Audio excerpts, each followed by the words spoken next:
Hi friends, welcome back to my channel. ಇವತ್ತಿನ recipe ಬಂದುಬಿಟ್ಟು chicken sandwich. ಇದು ಯಾವ ಥರ ಮಾಡೋದಂತ ನೋಡೋಣ. ಮೊದಲಿಗೆ ನಾನಿಲ್ಲಿ ಚಿಕನ್ ಬೇಯಿಸ್ಕೊಳ್ಳೋದಕ್ಕೆ ಪೆಪ್ಪರು, ಉಪ್ಪು ಮತ್ತು ಚಕ್ಕೆನ ಹಾಕಿಬಿಟ್ಟು ಚಿಕನ್ನ ಬೇಯಿಸ್ಕೊಳ್ತೀನಿ.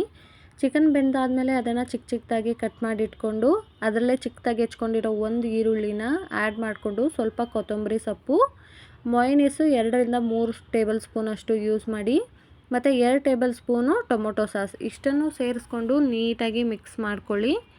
ಇದು ನೀಟಾಗಿ ಮಿಕ್ಸ್ ಆದಾದಮೇಲೆ ಇದರಲ್ಲೇ ನೀವು ಸ್ವಲ್ಪ ಸಾಲ್ಟು, ಸ್ವಲ್ಪ ಪೆಪ್ಪರ್ ಪೌಡರು ಮತ್ತು ಇದರಲ್ಲಿ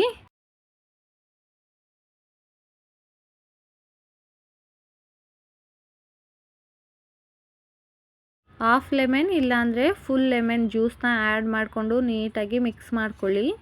ಈ ಮಿಕ್ಸ್ ಮಾಡ್ಕೊಂಡಾದಮೇಲೆ ಇದನ್ನು ಸಪ್ರೇಟ್ ಮಾಡಿಕೊಂಡು ಒಂದು ಪ್ಯಾನ್ ಬಿಸಿ ಮಾಡೋದಕ್ಕೆ ಇಟ್ಬಿಟ್ಟು ಇದಕ್ಕೆ ಬ್ರೌನ್ ಬ್ರೆಡ್ ಮಾತ್ರ ಯೂಸ್ ಮಾಡಿ.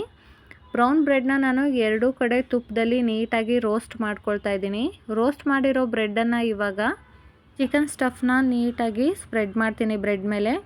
ಅದು ಫುಲ್ಲು ನೀಟಾಗಿ ಸ್ಪ್ರೆಡ್ ಆದಮೇಲೆ ಅದಕ್ಕೆ ಇನ್ನೊಂದು ಬ್ರೆಡ್ ಪೀಸ್ನ ಅದ್ರ ಮೇಲೆ ಇಟ್ಬಿಟ್ಟು ಸ್ವಲ್ಪ ಲೈಟಾಗಿ ಪ್ರೆಸ್ ಮಾಡಿ ಪ್ಯಾನಲ್ಲಿ ಇಟ್ಬಿಟ್ಟು 2 ಕಡೆ ನೀಟಾಗಿ ಲೋ ಫ್ಲೇಮಲ್ಲಿ 2 ಮಿನಿಟ್ಸ್ ಬೇಯಿಸ್ಕೊಳ್ಳಿ. ಇಷ್ಟೇ ಫ್ರೆಂಡ್ಸ್, ಈಸಿಯಾಗಿ ಚಿಕನ್ ಸ್ಯಾಂಡ್ವಿಚ್ ನಾವು ಮನೇಲೇ ಮಾಡ್ಕೋಬಹುದು. ಇನ್ನಷ್ಟು ಈಸಿ ರೆಸಿಪಿಗೋಸ್ಕರ ನನ್ನ ಚಾನಲ್ನ ಸಬ್ಸ್ಕ್ರೈಬ್ ಮಾಡ್ಕೊಳ್ಳಿ, ಲೈಕ್ ಮಾಡಿ, ಶೇರ್ ಮಾಡಿ.